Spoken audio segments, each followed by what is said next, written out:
সময় থেকেই শীত কর্নারে বাংলায় ঠান্ডা ভাব অনুভূত হয় রাজ্য জুড়ে। তবে এবছর কিছুটা দেরিতে হলেও নভেম্বরের মাঝামাঝিতে অবশেষে সকাল সন্ধ্যা শীতের অনুভূতি পাচ্ছে বঙ্গবাসী। যদিও বেলা বাড়ার সাথে সাথে তাপমাত্রা বাড়ছে, তবে তাপমাত্রা স্বাভাবিকের থেকে 2-1 ডিগ্রি কমই রয়েছে বলে জানা গেছে আলিপুর আবহাওয়া দপ্তর সূত্রে। তাহলে কি এবার পড়ে যাবে জাঁকিয়ে ঠান্ডা, নাকি শীত আসতে এখনো কিছুটা সময় বাকি? কে বলছে আলিপুর আবহাওয়া দপ্তর। আগামী এক সপ্তাহ দক্ষিণবঙ্গ উত্তরবঙ্গ দু জায়গাতেই শুষ্ক পরিষ্কার ওয়েদারই থাকবে। তাপমাত্রা দক্ষিণবঙ্গে বর্তমানে বেশিরভাগ জায়গাতেই সর্বনিম্ন তাপমাত্রা স্বাভাবিকের থেকে প্রায় 1 থেকে 2 ডিগ্রি মতো কম চলছে। কলকাতা পার্শ্ববর্তী অঞ্চলে গত 24 ঘন্টায় সর্বনিম্ন তাপমাত্রা ছিল 18.8, স্বাভাবিকের থেকে প্রায় 1 ডিগ্রির মতো কম। দক্ষিণবঙ্গের বেশিরভাগ জেলাতেই মিনিমাম টেম্পারেচার যেটা তাতে তাপমাত্রা 1 থেকে 2 ডিগ্রি মতো কম রয়েছে স্বাভাবিকের। নভেম্বরের এই সময় যা থাকার কথা তাতে এইরকমই কন্টিনিউ করার সম্ভাবনা রয়েছে আগামী এক সপ্তাহ। তাপমাত্রার খুব একটা উল্লেখযোগ্য পরিবর্তন থাকবে না। কলকাতা পার্শ্ববর্তী অঞ্চলে সর্বনিম্ন তাপমাত্রা মোটামুটি 19 ডিগ্রির কাছাকাছি কন্টিনিউ করবে আগামী এক সামান্য হয়তো কমাবাড়া করবে, খুব একটা চেঞ্জ নেই। মোটামুটি কলকাতা সারাউন্ডিং এরিয়া 19-এর কাছাকাছি কন্টিনিউ করবে আগামী সর্বনিম্ন তাপমাত্রা। দিনের সর্বোচ্চ তাপমাত্রা কলকাতা পার্শ্ববর্তী অঞ্চলে 28 থেকে 29 ডিগ্রির কাছাকাছি থাকবে। সর্বোচ্চ তাপমাত্রাটাও দিনে স্বাভাবিকের থেকে একটুখানি কম রয়েছে, 2 ডিগ্রির মতো কম আছে। বেশিরভাগ ঝাড়গ্রাম সাইডে 14 ডিগ্রি, পূর্ব পশ্চিম বর্ধমান 15 থেকে 16 ডিগ্রির কাছাকাছি। তো এটাই কন্টিনিউ করবে কাছাকাছি আগামী। আচমকা এই আবহাওয়া পরিবর্তনের প্রভাব পড়ে মানব দেহে। সকাল সন্ধ্যা ঠান্ডা, আবার বেলা বাড়তে গরম অনুভূতি, যার ফলে জ্বর কাশি সর্দির মতো অসুখ লেগেই থাকে ঘরে ঘরে। কি করে নিজেকে সুস্থ রাখবেন এই আবহাওয়ায়, শুনে নিন চিকিৎসক ডক্টর অরিন্দম বিশ্বাসের পরামর্শ। এই সময় তাপমাত্রার তারতম্যের জন্য কিন্তু সর্দি কাশি জ্বর লেগে থাকে। আমরা সেই হিসেবে প্রোফাইল্যাকটিক মেজার বা আটকানো যে পদ্ধতিগুলো বলি, যে রোগগুলো হতে পারে বা মানুষকে আক্রান্ত করতে পারে। তো একটা হচ্ছে সর্দি কাশি কিন্তু মানুষের লেগে থাকে এই সময়। যখনই একটু তাপমাত্রার পরিবর্তন হবে তখনই আমরা হয়তো এখনো সোয়েটার পরার সময় আসেনি, রাত্রে হয়তো অনেকের বাড়িতে এসি চলছে, অনেকের বাড়িতে ফ্যান চলছে ফুল স্পিডে, তখন কিন্তু সর্দিটা লেগে যেতে পারে। আর সব সর্দি জ্বর কিন্তু ভাইরাল ফিভার নয় বা ব্যাকটেরিয়াল ফিভার নয়, এটা কিন্তু খুব স্পষ্ট করে বলছি, কারণ অনেকের মধ্যে এটা একটা ভুল ধারণা থাকে।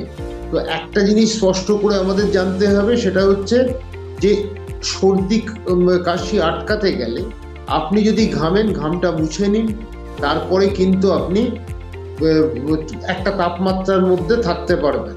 হঠাৎ করে এসির কাছে চলে যাওয়া ভুল হবে, হঠাৎ করে ঠান্ডা জল করে খাওয়া ভুল হবে, কারণ ঠান্ডাটা পড়ছে, ঠান্ডা জলের প্রয়োজনীয়তা কিন্তু নেই।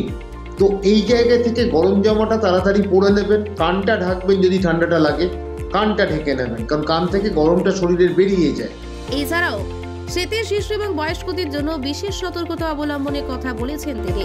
সঙ্গে বেশি করে জল খাওয়া এবং সকাল সকাল প্রাতঃভ্রমণে না যাওয়ার পরামর্শ দিয়েছেন তিনি। ছোটদের অভিভাবকদের একটা বড় দায়িত্ব আছে, ঠান্ডা যেন না লাগে, কোনো ধুলোবালির সাথে যেন তারা সংস্পর্শে না আসে।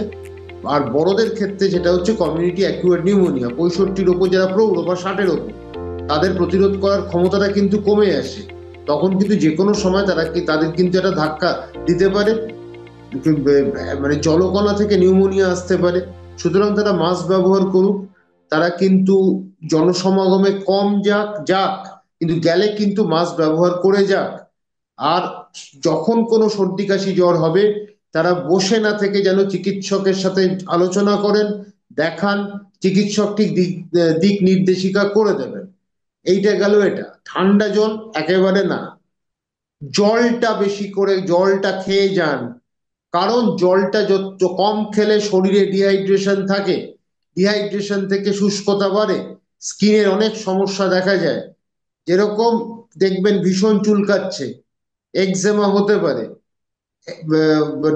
বিভিন্ন ডার্মেটাইটিস হতে পারে, আরেকটা হচ্ছে দাঁতের ইনফেকশন বাড়তে পারে ঠান্ডার সময়, কারণ জলটা আমরা কম খাই।